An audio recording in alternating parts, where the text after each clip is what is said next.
ಕಾಗೆವು ಕಾಕ ಎನ್ನಲು ಮಸನವು ಬಾಬಾ ಎಂದಂತೆ. ಕಾಗೆವು ಕಾಕ ಎನ್ನಲು ಕಾಲರಾಯನೇ ದರಗಿಳಿದು ಬಂದಂತೆ. ರುಂಡ ಮುಂಡವ ಕಡಿಯಲು ಗುಂಡಿಗೆಯ ಬಗೆಯಲು ಕೊರಳ ಮಾಲೆಯ ಧರಿಸಲು ಬರುತ್ತಿಹನು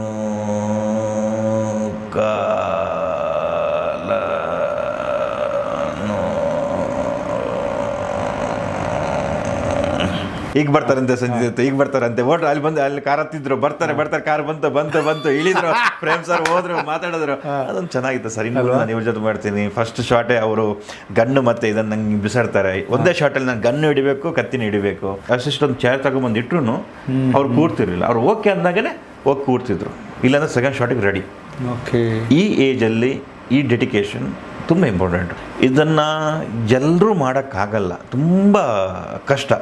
ಈಗ ನಾವು ಒಂದು ಪ್ಲ್ಯಾನ್ ಮಾಡ್ಕೊಂಡು 1 ಕೋಟಿ 2 ಕೋಟಿ ಎಲ್ಲ ಮುಗಿಸ್ತೀವಿ. ಬೇರೆ ಈ 100 ಕೋಟಿದು ಈಗ ಪ್ರಶಾಂತ್ ನೀಲ್ ಆಗಿರ್ಬೋದು, ಆರ್ ಚಂದ್ರ ಸರ್ ಆಗಿರ್ಬೋದು, ಯಾರೇ ಆಗಿರ್ಬೋದು, ಮೂವಿ ಗೆಲ್ಲುತ್ತಾ ಫ್ಲಾಪ್ ಆಗುತ್ತಾ ನಮ್ಗೆ ಗೊತ್ತಿಲ್ಲ ಸರ್. ಆದರೆ ಇಮೇಜಿನೇಷನ್ ಮಾಡೋದಿದೆಯಲ್ಲ, ರಕ್ತ ಆಗಿರೋ ಕೈ ನಾವು ಅವನಿಗೆ ಕೆನೆ ತಟ್ಟೋಗಿ ರಕ್ತ ಅಂಟ್ಕೊಳ್ಳುತ್ತೆ. ಮೇಲಾಗಿ ಯಶ್ ಶೆಟ್ಟಿ ಅಂತ ಒಬ್ಬ ಕಲಾವಿದ ಕೇಡಿಗೋಸ್ಕರ 70ಕ್ಕೂ ಹೆಚ್ಚು ದಿನಗಳ ಕಾಲ ಡೇಟ್ಸ್ ಕೊಡ್ತಾರೆ, ಕೆಲಸ ಮಾಡ್ತಾರೆ ಅಂತಂದರೆ ಇನ್ನು what about Dhruva Sarja, what about Sanjay Dutt ಅವರು? ನನಗೆ ಪ್ರಶ್ನೆ ಮೂಡ್ತಾ ಹೋಗುತ್ತೆ, ಗುರು ಹೆಂಗೆ ಬಜೆಟ್ ಆಗುತ್ತೆ, ಯಾಕೆ ಜಾಸ್ತಿ ಆಗುತ್ತೆ, ಯಾಕೆ ಅದು ಎಕ್ಸ್ಟ್ರೀಮ್ ಲೆವೆಲ್ಗೆ ಹೋಗುತ್ತೆ, ದೊಡ್ಡ ಸಿನಿಮಾಗೆ ಯಾಕೆ ನಿಲ್ಲುತ್ತೆ ಆಚೆ ಅಂತಂದರೆ ಇಂಥದ್ದೆಲ್ಲ ಕಾರಣಲ್ಲ ಸರ್. ಸಿಕ್ಕಾಪಟ್ಟೆ ಇರುತ್ತೆ. ಈಗ ಏನಾಗುತ್ತೆ, ಈಗ ಸಂಜಯ್ ದತ್ ಅವ್ರು ಬರ್ತಾರೆ, ಅವ್ರದ್ದೊಂದು ಬಾಲಿವುಡ್ ಸ್ಟೈಲ್ ಇದಿರುತ್ತೆ, ಅವ್ರದ್ದು ಟೈಮಿಂಗ್ಸ್ ಇದೆ ಅಲ್ಲ, ಅವ್ರಿಗೋಸ್ಕರ ನಾವು ವೇಟ್ ಮಾಡಬೇಕಾಗುತ್ತೆ. ಮತ್ತು 500-1000 ಜನ ಜೂನಿಯರ್ಸ್ನ ಬೆಳಗಿಂದ ಮಧ್ಯಾಹ್ನ ತನಕ ಅವ್ರಿಗೆ ರಿಹರ್ಸಲ್ ಮಾಡಿಸಿ ಇವ್ರು ಹಿಂಗೆ ಬರ್ತಾರೆ, ಆ ಟೈಮಿಂಗ್ ನೋಡಬೇಕು, ಈ ಥರ ಎಕ್ಸ್ಪ್ರೆಷನ್ ಬೇಕು.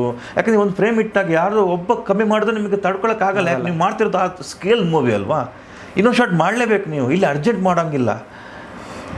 ಅವ್ರ ಕಾಸ್ಟ್ಯೂಮ್, ಅವರ ಹೇರ್ ಸ್ಟೈಲು ಮಾಡ್ತಿರ್ಬೇಕಾದ್ರೆ ಸ್ವಲ್ಪ ಬಿಚ್ಕೊಂಡ್ಬಿಡುತ್ತೆ, ಅಲ್ಲಿ ಅರ್ಧ ಗಂಟೆ ಹೋಗ್ಬಿಡುತ್ತೆ ಅಲ್ವಾ. ತಮಾಷೆ ಅಲ್ಲ ಸರ್ ಇದೆಲ್ಲ. CG ವರ್ಕ್ ಅಷ್ಟೊಂದು, ಗಾಡಿಗಳು, ಒಂದು ಗಾಡಿ 1 ಸೆಕೆಂಡ್ ಲೇಟಾಗಿ ಬಂದುಬಿಟ್ರು ಶಾರ್ಟ್ ವೇಸ್ಟ್. ಅದು ಇನ್ನೊಂದು ಶಾರ್ಟ್ ತೆಗಿಬೇಕು. ಮತ್ತೆ ಎಲ್ಲ ಜನನ ಎಲ್ಲ ವೆಹಿಕಲಿಂದ ಎಷ್ಟು ನಿಮಿಷ ಬೇಕು ನಿಮಗೆ? 4 ಗಂಟೆ ಹೋಗ್ಬಿಡುತ್ತೆ ಅದರಲ್ಲಿ ಮತ್ತೆ ಸೆಟ್ ಆಗೋಕ್ಕೆ. ಆಮೇಲಾಗಿ ನೀವೆಲ್ಲ ಅಂದರೆ ಆಲ್ಮೋಸ್ಟ್ ನಾವೆಲ್ಲ ಶಿಲ್ಪಾ ಶೆಟ್ಟಿ ಅವರ ಹಾಡುಗಳನ್ನು, ಸಂಜಯ್ ದತ್ ಅವರ ಹಾಡುಗಳನ್ನು, ಧಡ್ಕನ್ ಇವತ್ತಿಗೂ ಫಿನಾಮಿನಲ್ ಸಾಂಗ್. ಮೇಲಾಗಿ ನಾಯಕ್ ನೀ ಖಲ್ನಾಯಕ್, ಅಲ್ಲೂ ಒಂದು ಕಡೆ ಎಲ್ಲೋ ಸಣ್ಣ ಹಿಂಟ್ ಕೊಡಿಸ್ತಾರೆ ಪ್ರೇಮ್ ಸರು, ಖಲ್ನಾಯಕ್ ಹುಮೈ ಅಂತ. ಆಗಿನ ಎರಾದಲ್ಲಿ ಅವರನ್ನು ನೋಡಿದ್ದಕ್ಕೂ ಈ ಜೊತೆ ಕೆಲಸ ಮಾಡಿದ್ದಕ್ಕೂ ಒಂದು ತುಂಬ ಸೆನ್ಸಿಬಲ್ ಆದಂಥ ಗ್ರಾಫು ಫುಲ್ಫಿಲ್ ಆಗುತ್ತೆ ನಿಮ್ಮಂಥವ್ರಿಗೆಲ್ಲ. ನನಗೆ ಸಂಜಯ್ ದತ್ ಅವ್ರದ್ದು ಅದೊಂದು ಮೂವಿ ಇದೆಯಲ್ಲ, ಅವರು ರೌಡಿ ಆಗ್ತಾರೆ ನೋಡಿ, ಅದು ಸಡಕ್ ಅಲ್ಲ, ಇನ್ನೊಂದು ಮೂವಿ ಇದೆ ವಾಸ್ತವ್. ನಾನು ದೊಡ್ಡ ಫ್ಯಾನ್ ವಾಸ್ತವ್ಗೆ. ಸಖತ್ ಸಿನಿಮಾ, ನಮ್ಮ ಮಹೇಶ್ ಮಜಗ ಡೈರೆಕ್ಟರ್. ಹೌದು, ಎಂಥ ಮೂವಿ, ನಾನು ದೊಡ್ಡ ಫ್ಯಾನ್ ಆ ಮೂವಿ. ಫುಲ್ ಎಲ್ಲ ಹಾಕೊಂಡು ತುಂಬ ಚೆನ್ನಾಗಿತ್ತು ಸರ್. ನಾನು ಸಂಜಯ್ ದತ್ ರೈಟ್ ಹ್ಯಾಂಡ್ ಆಗಿರ್ತೀನಿ, ಕವಿ ಅನ್ನೋ ಪಾತ್ರ ಮಾಡ್ತೀನಿ, ಅವ್ರ ಜೊತೆನೇ ಇರ್ತೀನಿ ಅನ್ನೋದು ತುಂಬ ಖುಷಿ ಇತ್ತು. ಮತ್ತು ಶಿಲ್ಪಾ ಶೆಟ್ಟಿ ಅವ್ರು ಬರ್ತಾರೆ ಅನ್ನೋದು ತುಂಬ ಖುಷಿ ಇತ್ತು. ಫಸ್ಟ್ ಡೇ ನಂಗೆ ಗೊತ್ತು, ಫಸ್ಟ್ ಡೇ ನನ್ನ ಇಂಟ್ರಡಕ್ಷನ್ ಆಯಿತು ಆ ಪ್ಲೇಸಲ್ಲಿ, ಕಬಡ್ಡಿ ಪ್ಲೇಸಲ್ಲಿ. ಆಮೇಲೆ ಸೆಕೆಂಡ್ ಡೇ ಸಂಜಯ್ ದತ್ ಅವರು ಬರ್ತಿದ್ದಾರೆ ಅನ್ನೋದು ಗೊತ್ತಿತ್ತು. ಆ ದಿವಸ ಕಾಯೋದಿದೆಯಲ್ಲ, ಮಜವಾಗಿತ್ತು ಸರ್. ಫ್ಯಾನ್ ಆಗಿ ಆ ಬ್ಲಡ್ ಕಂಟಿನ್ಯೂಟಿ ಮಾಡಿಕೊಂಡು ಕಾಯ್ತೀನಿ. ಈಗ ಬರ್ತಾರಂತೆ ಸಂಜೆ ಹೊತ್ತು, ಈಗ ಬರ್ತಾರಂತೆ ಓಟ್ರು ಅಲ್ಲಿ ಬಂದು ಅಲ್ಲಿ ಕಾರ್ ಹತ್ತಿದ್ರು, ಬರ್ತಾರೆ ಕಾರ್ ಬಂತು ಇಳಿದ್ರು, ಪ್ರೇಮ್ ಸರ್ ಹೋದ್ರು, ಮಾತಾಡಿದ್ರು.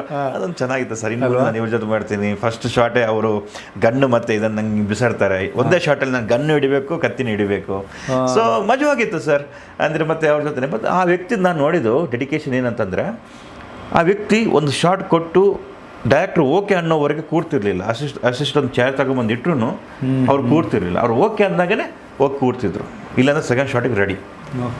ಈ ಏಜಲ್ಲಿ ಈ ಡೆಡಿಕೇಶನ್ ತುಂಬ ಇಂಪಾರ್ಟೆಂಟ್. ನಾವು ಇದನ್ನು ಕಲೆಕ್ಟಿವ್ ಆಗಿ ನಾವು ಅದನ್ನು ತಗೊಂಡು ನಾವು ಅದನ್ನು ನಾವು ಯಾರ್ಯಾರು ಆರ್ಟಿಸ್ಟ್ ಇದ್ದೀವಿ ಅದನ್ನು ಯೂಸ್ ಮಾಡ್ಕೋಬೇಕು ನಾವು ಅಲ್ವಾ ಸರ್. ಡೆಡಿಕೇಶನ್ ಇದೆಯಲ್ಲ. ಮತ್ತು ಅವರೆಲ್ಲ ಯಾವ ಅಸಿಸ್ಟ್ಗಳು, 15 ಜನ ಅಸಿಸ್ಟ್ಗಳಿದ್ರು ಅವ್ರ ಜೊತೆಗೆ.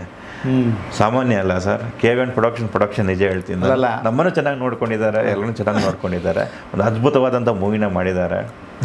ಶಿಲ್ಪಾ ಶೆಟ್ಟಿ ಅವರು ತುಳುವಲ್ಲಿ ಮಾತಾಡಿದ್ದೆ ನಾನು. ಹೌದಾ? ಹೌದೌದು, ಅವ್ರು ಕೂಡ ಊರವರೆಲ್ಲ ಕಟೀಲ್ ಬಗ್ಗೆ ಮಾತಾಡಿದ್ವಿ, ಫುಡ್ ಬಗ್ಗೆ ಮಾತಾಡಿದ್ವಿ, ಹಂಗೆ ಊರು ಯಾವುದು ಇದೆಲ್ಲ ನಾವು ಮಾತಾಡಿದ್ವಿ. ತುಳು ಅಂದಾಗ ತನ್ನಷ್ಟಿಗೆ ಬಂದ್ಬಿಡುತ್ತೆ ಅಲ್ವಾ. ಬಟ್ ಅವ್ರ ಜೊತೆ ಜಾಸ್ತಿ ಕಾಂಬಿನೇಷನ್ ಇರಲಿಲ್ಲ ನನಗೆ. ಒಂದು ಥಿಯೇಟರ್ ಫೈಟಲ್ಲಿ ಇನ್ನೊಂದು ಬಿಟ್ಬಿಟ್ಟು ಕ್ಲೈಮ್ಯಾಕ್ಸ್ ಎಲ್ಲ ಅಷ್ಟೇ ಇದ್ದಿದ್ದು ನನಗೆ. ಸಂಜಯ್ ದತ್ತ ಸರ್ ಆದರೆ ಸ್ವಲ್ಪ ಜಾಸ್ತಿನೇ ಇತ್ತು ಆ ಕಡೆ ಎಲ್ಲ. ಮೇಲಾಗಿ ಈ ಸಿನಿಮಾದಲ್ಲಿ ರಮೇಶ್ ಅರವಿಂದ್ ಅವ್ರನ್ನ ತೋರಿಸಿದ ರೀತಿನೇ ಬೇರೆ. ಇಲ್ಲಿ ನನಗೆ ನೋಡಿ, ಫಾರ್ ಎಕ್ಸಾಂಪಲ್ಲು KD ಅನ್ನೋದನ್ನು ಎಷ್ಟು ಡೈಮೆನ್ಷನ್ಸ್ ಬಂದ್ಬಿಡ್ತಾರೆ. ಈ ಕಡೆ ಕಿಚ್ಚ ಸುದೀಪ್ ಅಂತಲೂ ಕನ್ಸಿಡರ್ ಮಾಡಿದರು, Kಗೆ, Dಗೆ ಧ್ರುವ ಅಂದರು. ಫಿಲಮಲ್ಲಿ K ಅಂದಾಗೆ ಕವಿ ಬಂದರು, D ಅಂದಾಗ ಧರ್ಮ ಬಂದರು. ಏನು ಸರ್ ಚೆನ್ನಾಗಿದೆ. ಅಂದರೆ ನೀವು ಏನಾದರೂ ಕಲ್ಪನೆ ಮಾಡ್ಕೊಳ್ಳಿ ಅಂತ. ನಿಜ. Cinema it's all about entertainment with your emotions ಅಷ್ಟೇ. ಬಟ್ ಒಂದು ಸ್ಟ್ರಾಂಗ್ ವಿಷಯ ಕಲ್ತಿದ್ದೇನೋ ಕವಿಯಾಗಿ, ಒಬ್ಬ ಯಶ್ ಶೆಟ್ಟಿಯಾಗಿ, ಈ ಒಂದು ಕಾಂಟೆಂಟಿಂದ, KD ಕಾಂಟೆಂಟಿಂದ. ಸರ್ ಇದು KD ಅನ್ನೋದು ಲಾರ್ಜ್ ಸ್ಕೇಲ್ ಸರ್. ಇದನ್ನು ಎಲ್ಲರೂ ಮಾಡೋಕ್ಕಾಗಲ್ಲ, ತುಂಬ ಕಷ್ಟ. ಈಗ ನಾವು ಒಂದು ಪ್ಲ್ಯಾನ್ ಮಾಡ್ಕೊಂಡು 1 ಕೋಟಿ 2 ಕೋಟಿ ಎಲ್ಲ ಮುಗಿಸ್ತೀವಿ ಬೇರೆ. ಈ 100 ಕೋಟಿದು ಈಗ ಪ್ರಶಾಂತ್ ನೀಲ್ ಆಗಿರ್ಬೋದು, ಆರ್ ಚಂದ್ರ ಸರ್ ಆಗಿರ್ಬೋದು, ಯಾರೇ ಆಗಿರ್ಬೋದು, ಮೂವಿ ಗೆಲ್ಲುತ್ತಾ ಫ್ಲಾಪ್ ಆಗುತ್ತಾ ನಂಗೆ ಗೊತ್ತಿಲ್ಲ ಸರ್. ಆದರೆ ಇಮೇಜಿನೇಷನ್ ಮಾಡೋದಿದೆಯಲ್ಲ, ಆ ಇಮೇಜಿನೇಷನ್ ಮಾಡಿ ಅದಕ್ಕೆ ತಕ್ಕಂತೆ ಆರ್ಟಿಸ್ಟ್ನ ಕರ್ಕೊಬಂದು, ಟೆಕ್ನಿಷಿಯನ್ ಕರ್ಕೊಂಬಂದುಬಿಟ್ಟು, ಇಮೇಜಿನೇಷನ್ ಅಲ್ವಾ ಸರ್. ನೀವು ಯಾವ ಪ್ರೊಡಕ್ಷನ್ ದುಡ್ಡು ಹಾಕೋದಂದ್ರೆ ಯಾರಿಗೆ, ಒಬ್ಬ ಡೈರೆಕ್ಟ್ರ್ ಇಷ್ಟು ಚಿಕ್ಕ ಮೆದುಳಿಗೆ ಹಾಕುತ್ತಾನೆ, ಇಷ್ಟ ಚಿಕ್ಕದಿರೋದು ಅದು. ಇಷ್ಟು ಚಿಕ್ಕದು ಇಮೇಜಿನೇಷನ್ ಮಾಡಬೇಕಲ್ಲ ಅದು ಅಷ್ಟನ್ನು. ನಿಮಗೊಂದು ಶಾರ್ಟ್, ನನ್ನ ಫೇವ್ರೆಟ್ ಶಾರ್ಟ್ ಯಾವ್ದು ಗೊತ್ತಾ? ಫಸ್ಟ್ ಟೈಮ್ ಕಾಳಿ ಅಣ್ಣ ಬಂದ್ಬಿಟ್ಟು ಸೈಕಲ್ ಮೇಲೆ ಕೂರ್ತಾನೆ, ಕರ್ಕೊಂಡು ಹೋಗಂತ ಅಕ್ಕ ಹೇಳ್ಬೇಕಾದ್ರೆ ಸೈಕಲ್ನ ಹಿಂಗೆ ಮಾಡ್ತಾನೆ, ನೀವು ಹಿಂಗೆ ಹೇಳ್ಬೇಕು, ಸೈಕಲ್ ತನ್ನಷ್ಟಕ್ಕೆ ಹಿಂಗೆ ಬರುತ್ತಲ್ಲ ಸರ್, ರೊಟೇಟ್ ಆಗುತ್ತೆ ಸರ್. ಅಷ್ಟು ತೆಗಿಯೋಕೆ ಎಷ್ಟು ದಿವಸ ಬೇಕು ಸರ್? ನಾವು ಸರ್ ಒಂದು 30 ಸೆಕೆಂಡಲ್ಲಿ ಹೋಗ್ಬಿಡುತ್ತೆ. ಆದರೆ ಆ ಸೈಕಲ್ಗೆ ರೋಪ್ ಹಾಕಿ ಅದು ತನ್ನ ಬರಬೇಕು ಅಂತಂದರೆ ಆ ಇಮ್ಯಾಜಿನೇಷನ್ ಎಷ್ಟು ಚೆನ್ನಾಗಿದೆ. ಸೀಜಲ್ಲಿ ರಿಮೂವ್ ಮಾಡಿ ತುಂಬ ವರ್ಕ್ ಇದೆ. ಥಿಯೇಟರ್ ಫೈಟಲ್ಲಿ ಕೊಡೆ ಮತ್ತೆ ಮಚ್ಚಿರುತ್ತೆ. ನಾವೆಲ್ಲರೂ ಮಚ್ಚ ಎತ್ಕೋತೀನಿ ಅಂತ ಅಂದ್ಕೊಂಡ್ರೆ ಛತ್ ಹಿಡ್ಕೋತಾನೆ. ಯಾರಿಗೆ ಹೆಂಗಿದೆ ಸಖತ್ತು. ಸಂಜಯ್ ದತ್ ಅವ್ರ ಮುಖ ತೊಳಿತಾ ಇರ್ತಾರೆ ಆ ನೀರಲ್ಲಿ, ಇವನು ಹೋಗ್ಬಿಟ್ಟು ನಿಂತ ನೀರಲ್ಲಿ ಹಿಂಗೆ ಮಾಡ್ತಾನೆ. ಒಂದು ನೋಡಿ, ಅಂದರೆ ಸಂಜಯ್ ದತ್ ಅಲ್ಲೇ ರಕ್ತ ಆಗಿರೋ ಕೈ ಅವನು ಕೆನೆ ತಟ್ಟೋಗಿ ರಕ್ತ ಅಂಟ್ಕೊಳ್ಳುತ್ತೆ. ಮುಂದೆ ನೀವು ರಕ್ತ ತೆಗೋದು ಇವನೇ ಅಲ್ವಾ ಸರ್? ಅಲ್ವಾ? ಇದು ಡೈರೆಕ್ಟರ್ ಇಮ್ಯಾಜಿನೇಷನ್ ನೀವು ಏನು ಹೇಳ್ತೀರಾ? ಮೇಲಾಗಿ ಸಿನಿಮಾ ಆಲ್ರೆಡಿ ರಿಲೀಸ್ ಆಗಿ ತುಂಬ ಚೆನ್ನಾಗಿ ಹೋಗ್ತಿರೋದ್ರಿಂದ ನಾನು ಅದನ್ನು ಸೆಲೆಬ್ರೇಟ್ ಮಾಡ್ತಾ ಒಂದು ಹೇಳ್ತೀನಿ. ಈ ತಲೆ ವಿಷಯ ಎಷ್ಟು ಸ್ಟ್ರಾಂಗಾಗಿ ಕನೆಕ್ಟ್ ಮಾಡಿದ್ದಾರೆ ಅಂದರೆ, ಫಸ್ಟು ಒಂದು ತಲೆ ತರೋದು ಇವರು, ಕೊನೆಗೆ ಅವ್ರ ತಲೆ ತರೋದು ಧ್ರುವ ಅವರು. ಸರ್ ನಂಗೆ ಅದು ಇನ್ನೊಂದು, ಅವನ ಆಕ್ಸಿಡೆಂಟ್ ಆದಾಗ ದೇವ್ರ ರಕ್ತನೇ ಅವನ ಮೈ ಮೇಲೆ ಓಡಾಡ್ತಿರೋದಲ್ಲ ಸರ್, ಆ ಬ್ಲಡ್ಡು. ಕೊನೆಗೆ ಅದೇ ಬ್ಲಡ್ಡನ್ನು ಅವ್ನು ಹೊಡಿಬೇಕಾಗುತ್ತಲ್ಲ ಸರ್, ಅಲ್ವಾ? ಹಾಗಾದ್ರೆ ಅವನಿಗೆ ಅಂಥ ಒಂದು ಏನು ಹೇಳ್ತಾರೆ, ಸಂಕಷ್ಟ ಹೆಂಗಿರ್ಬೇಕು, ಹಾಗಾದರೆ ಸಂಕಟ ಹೇಗಿರ್ಬೇಕಾಗಾದ್ರೆ ನೋಡಿ. ಆ್ಯಕ್ಚುಲಿ ನೀವು ಈ ಇಂಟರ್ವ್ಯೂಲ್ಲಿ ಇನ್ವಾಲ್ವ್ ಆಗಿ ಕಣ್ಣಲ್ಲಿ ನಿಮಗೆ ಒಂದು ಎಮೋಷನ್ ಇದೆ. ಅಂದರೆ ನನಗೆ ನಾನು ಮೂವಿ ನೋಡ್ತಾ ನಂಗೆ ತುಂಬ ಇದಾಯಿತು ಸರ್ ನನಗೆ. ಅಂದರೆ ಎಷ್ಟು ಚೆನ್ನಾಗಿ ಮಾಡಿದಾರಲ್ಲ, ಎಷ್ಟು ಚೆನ್ನಾಗಿದೆ ಅಲ್ವಾ. ಕೆಲವು ಶಾರ್ಟ್ಸ್ ಅದನ್ನು ತೆಗೆಯೋದು ಅಷ್ಟು ಈಸಿ ಅಲ್ಲ ಸರ್. ನಾನು ನೋಡಿದ್ದೀನಿ, ಅದು 3 ಬೈಕ್, ಒಂದು ಹೀರೋ ನಡ್ಕೊಂಬರ್ಬೇಕಾದ್ರೆ 3 ಬೈಕು ಇದಾಗುತ್ತೆ, ರೋಲ್ ಆಗುತ್ತೆ ಫೈಟಲ್ಲಿ. ಅದನ್ನು ಮಾಡೋಕ್ಕೆ ಒಂದು ಫುಲ್ ಕಾಲ್ ಶೀಟ್ ಹೋಗಿದೆ ಸರ್. ಅದು ನಿಮಗೆ 30 ಸೆಕೆಂಡ್ ಒಳಗೆ ಹೋಗ್ಬಿಡುತ್ತೆ ಎಲ್ಲನೂ. ಒಂದು ಕಾಲ್ ಶೀಟ್ ಅಂದರೆ 60 ರಿಂದ 70 ಲಕ್ಷ ಖರ್ಚು. ಜೊತೆಗೆ ಇಲ್ಲಿ ಇನ್ನೊಂದು ನನಗೆ ರಮೇಶ್ ಇವರು ಕೇಳಿದ್ದೀನಿ ನೀವು, ನಂಗೆ ಅನಿಸಿದ್ದು ಅಮೃತ ವರ್ಷಿಣಿಯಲ್ಲಿ ಇವರು ಮಾಡಿದ ಕ್ಯಾರೆಕ್ಟ್ರು KD ಕ್ಯಾರೆಕ್ಟ್ರು, ಇದನ್ನೆರಡು ವಿಲನ್ಸ್ ನೀವು ನೋಡಿದಾಗ 2 KDಗಳೇ ಡೆಫಿನೆಟ್ಲಿ. ಅಲ್ಲಿ ಹೆಂಗಿದ್ರು ಇಲ್ಲಿ ಹೆಂಗಿದ್ದಾರೆ ಸರ್. ರಮೇಶ್ ಅರವಿಂದ್ ಸರ್ ನೋಡಿ, ಯಶ್ ಶೆಟ್ಟಿ ಅವ್ರ ಮೂಲಕ ಒಂದು ಹೊಸ ಕಾಂಟೆಂಟು. ಅಲ್ಲೂ ಒಂಥರ KDನೇ, ನೀವು ಸ್ವೀಟ್ KD, ಇಲ್ಲಿ ನಿಜವಾಗ್ಲೂ KD. ಅದ್ಭುತವಾಗಿ ಮಾಡಿದ್ದಾರೆ, ನಿಜ ತುಂಬ ಚೆನ್ನಾಗಿ ಮಾಡಿದ್ದಾರೆ. ಅವ್ರ ಕನ್ನಡದ ಸ್ಪಷ್ಟತೆ, ಅವ್ರು ಮಾತಾಡೋ ರೀತಿ, ಡೈಲಾಗ್ ಡೆಲಿವರಿಂಗ್ ಅದ್ಭುತ, ತುಂಬ ಅದ್ಭುತ. ಅಂದರೆ ನಾನು ಹೇಳಿದೆ, ಇಲ್ಲಿ ಎಲ್ಲ KDಗಳೇ, ಒಬ್ಬರಿಗಿಂತ ಒಬ್ಬರು KDಗಳೇ. ಸಂಜಯ್ ದತ್ ಸರ್ ಆಗಿರ್ಬೋದು, ಶಿಲ್ಪಾ ಶೆಟ್ಟಿ ಅವರಾಗಿರ್ಬೋದು, ರವಿಶಂಕರ್ ಸರ್ ಆಗಿರ್ಬೋದು, ಸುಚೇಂದ್ರ ಪ್ರಸಾದ್ ಅವರು, ಆಮೇಲೆ ಇವರು ನಮ್ಮ ಹೀರೋ ಸರ್ ಧ್ರುವ ಸರ್ ಆಗಿರ್ಬೋದು, ಇವಳು ರಿಚ್ಮನ್ ಅಣೆಯ ಆಗಿರ್ಬೋದು, ಪ್ರತಿಯೊಬ್ಬರು ಒಬ್ಬರಿಗಿಂತ ಆರ್ಟಿಸ್ಟ್ಗಳು KDಗಳು. ಇನ್ನು ಟೆಕ್ನಿಷಿಯನ್ ಟೀಮ್ ಬಂದರೆ ಪ್ರೇಮ್ ಸರ್ ಮೊದಲೇ KD, ಅರ್ಜುನ್ ಜನ್ಯ ಅವ್ರ ಮ್ಯೂಸಿಕಲ್ಲಿ KD, ವಿಲಿಯಂ ಡೇವಿಡ್ ಸಿನಿಮಾಟೋಗ್ರಫಿಯಲ್ಲಿ KD. ಅಲ್ಲ, ಕ್ರಾಂತಿ KD ಕ್ರಾಂತಿ KD ಅಲ್ವಾ? ಕ್ರಾಂತಿ ಒಂದು ಒಂದು ಅದ್ಭುತವಾದಂಥ ಪರ್ಸನ್ ಸರ್ ನಾನು ಇಡೀ ಇಂಡಸ್ಟ್ರಿಯಲ್ಲಿ ಯಾವುದೇ ಮೂವಿ ರಿಲೀಸ್ ಆದ್ರೂ ಫಸ್ಟ್ ಕಾಲ್ ಹಾಕೋದು ಕ್ರಾಂತಿಗೆ. ಭಯ್ಯ ನೀವು ನೋಡಿದ್ರೆ ಅಂದರೆ ನಮ್ದು ಇದೊಂದು ಅರ್ಧ ಗಂಟೆ ಡಿಸ್ಕಷನ್ ಮಾಡ್ತೀವಿ ನಾವು ಇಬ್ಬರು. ಏನಕ್ಕಂದ್ರೆ ಆ ವ್ಯಕ್ತಿ ನೇರ ದಿಟ್ಟ ನಿರಂತರ, ಯಾರನ್ನ ಓಲೈಕೆ ಮಾಡೋಕ್ಕೆ, ಯಾರನ್ನ ಖುಷಿ ಪಡಿಸೋಕ್ಕೆ ಮಾತಾಡಲ್ಲ, ನೇರವಾಗಿ ಅಲ್ಲಿಂದ ಅಲ್ಲಿಗೆ ಹೇಳ್ಬಿಡ್ತಾರೆ. ನಂಗೆ ಅದ್ಭುತವಾದ ಡೈಲಾಗ್ ಬರ್ತಿದ್ದಾರೆ ನನಗೆ KDಯಲ್ಲಿ. ನನಗೆ ಒಂದೊಂದು ನಾನು ಕಾಗೆ ಕಾಕ ಎನ್ನಲ್ಲ ಅದು ಡೈಲಾಗ್ ಇದೆ, ತುಂಬ ಚೆನ್ನಾಗಿ ಬರ್ತಿದ್ದಾರೆ. ಥ್ಯಾಂಕ್ಸ್ ಕ್ರಾಂತಿ ಅವರೇ, ನಿಮ್ಮ ಡೈಲಾಗ್ ನಾನು ಹೇಳ್ತೀನಿ. ಇಲ್ಲ, ಇವನ್ ನಾನು ಬಿಗ್ ಫ್ಯಾನ್ ಕ್ರಾಂತಿಗೆ. ಕಾಗೆವು ಕಾಕ ಎನ್ನಲು ಮಸನವು ಬಾ ಎಂದಂತೆ, ಕಾಗೆವು ಕಾಕ ಎನ್ನಲು ಕಾಲರಾಯನೇ ದರಗಿಳಿದು ಬಂದಂತೆ, ರುಂಡ ಮುಂಡವ ಕಡಿಯಲು ಗುಂಡಿಗೆಯ ಬಗೆಯಲು ಕೊರಳ ಮಾಲೆಯ ಧರಿಸಲು ಬರುತ್ತಿಹನು ಕಾಲನು.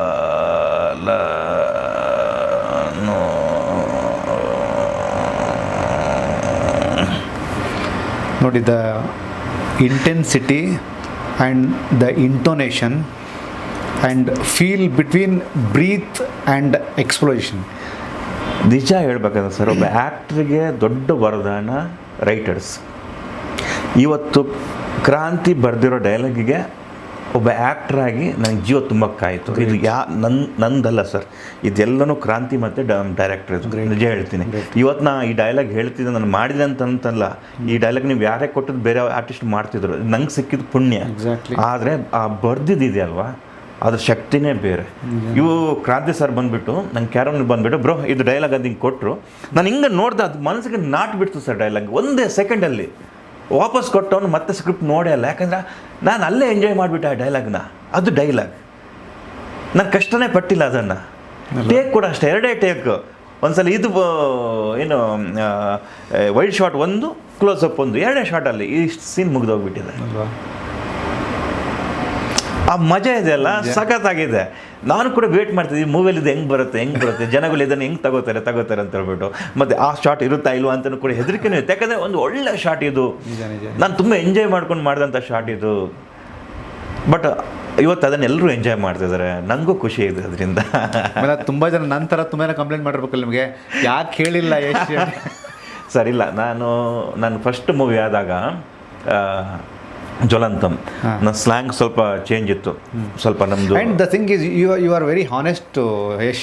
ಯಾಕೆ ಗೊತ್ತಾ, ಈ ಡೌಗಳನ್ನು ಮಾಡಲ್ಲ, ತುಂಬ ಕ್ಯಾಮ್ರಾಗೆ ಸಿಗಲ್ಲ, ಸಿಕ್ಕಾಗ ಹೇಳ್ತೀರಿ ತುಂಬ ಶೂಟ್ ಮಾಡಿಬಿಡಿ ಅಂತೀರಾ, ವೈಭವೀಕರಣ ಇಷ್ಟ ಆಗಲ್ಲ ನಿಮಗೆ, ಕೆಲಸ ಮಾಡೋಣ ಅಂತೀರಾ. ಯಾಕೆ ಇದೆಲ್ಲವೂ ಏನಕ್ಕೆ ಅಂತಂದರೆ ಏನಾದ್ರು ರೂಲ್ಸ್ ಇದಾವ ಆ ಥರ ಏನೋ ಪಾಯಿಂಟ್ಸ್? ನನಗೆ ಬೇರೆಯವ್ರದ್ದು ಗೊತ್ತಿಲ್ಲ ಸರ್. ನಾನೊಬ್ಬ ಆ್ಯಕ್ಟರ್ ಆಗಿಬಿಟ್ಟು ನಾನು ನೀಲ್ಸಮ್ ಕಲ್ತಿದ್ದೀನಿ. ಅದ ನಂತರ NSಯಲ್ಲಿ 3 ವರ್ಷ ನಾನು ಆ್ಯಕ್ಟಿಂಗಲ್ಲಿ ಪಾಸ್ ಔಟ್. ಆಮೇಲೆ ಮುಂಬೈಲಿ ಟೀಚಿಂಗ್ ಮಾಡ್ತಿದ್ದೆ. ಫಿಲ್ಮ್ ಆ್ಯಕ್ಟ್ರಸ್ಸು ನೀವು ಆದಷ್ಟು ನೀವು ಗೌಪ್ಯತೆಯನ್ನು ನಾವು ಕಾಪಾಡಲೇಬೇಕು. ಯಾಕಂದರೆ ನಮ್ಮನ್ನು ಥಿಯೇಟರ್ ನೋಡಿದ್ರೆ ನಿಮಗೆ ಮಜಾ. ನೀವು ಯಾವಾಗಲೂ ನೀವು ಕ್ಯಾಮರಾದಲ್ಲಿ ನೀವು ಬರ್ತಾಯಿದ್ರೆ ನಿಮ್ಮ ಇಂಟ್ರೆಸ್ಟಿಂಗ್ ಪಾಯಿಂಟ್ಸ್ ಇದೆಯಲ್ಲ, ನೀವು ಲೂಸ್ ಮಾಡ್ಕೋತೀರ. ಎಸೆನ್ಸ್ ಕಮ್ಮಿ ಆಗಿಬಿಡುತ್ತೆ. ನೀವು ಒಂದು 10-15 ವರ್ಷ ಹಿಂದೆ ನಿಮ್ಮ ಕ್ಯಾಮ್ರಾ ಇಲ್ದಿದ್ದಾಗ ಫಿಲ್ಮ್ ಆ್ಯಕ್ಟರ್ಸ್ ಅಂದರೆ ನಿಮ್ಗೆ ಹೆಂಗಿತ್ತು? ನಿಮಗೆ ನಿಜ ಅಲ್ಲಿ ಅವ್ರು ಬಂದಿಲ್ಲ ಅಂದರೆ ಎಲ್ಲ ಓಡಿ ಹೋಗ್ತಿದ್ರು, ಅದು ನೋಡೋಕ್ಕೆ ಎಲ್ಲ ಹೋಗ್ತಿದ್ರು. ಯಾಕೆ? ಅಪರೂಪ ಸಿಗೋದು, ಅಪರೂಪ ಆ ಪರದೆ ಮೇಲೆ ಬಂದಾಗಲೇ. ಈಗೇನಾಗ್ಬಿಟ್ಟಿದೆ, ಕ್ಯಾಮರಾ ಸಿಕ್ಕಾಪಟ್ಟೆ ಇದೆ, ಎಲ್ಲೊಂದು ಸಿಕ್ಕಾಪಟ್ಟೆ ಇದೆ. ನೀವು ಪದೇ ಸಿಗ್ತಿದ್ದಾಗ ನಿಮ್ಗೆ ಏನಾಗುತ್ತೆ, ನೀವು ನಿಮ್ಮ ಎಸೆನ್ಸ್ ಎಲ್ಲೋ ನಿಮ್ಗೆ ಲೆಸ್ ಆಗಿಬಿಡುತ್ತೆ. ನಿಮಗೆ ನಾವು ಅಪರೂಪ ಸಿಕ್ಬಿಟ್ಟು ನನ್ನ ಥಿಯೇಟ್ರಲ್ಲೇ ನೋಡಿದಾಗ ನಿಮಗೆ ಆ ಒಂದು ಎಫೆಕ್ಟ್ ಇದೆಯಲ್ಲ, ಅದು ಬೇರೆ ಇರುತ್ತೆ.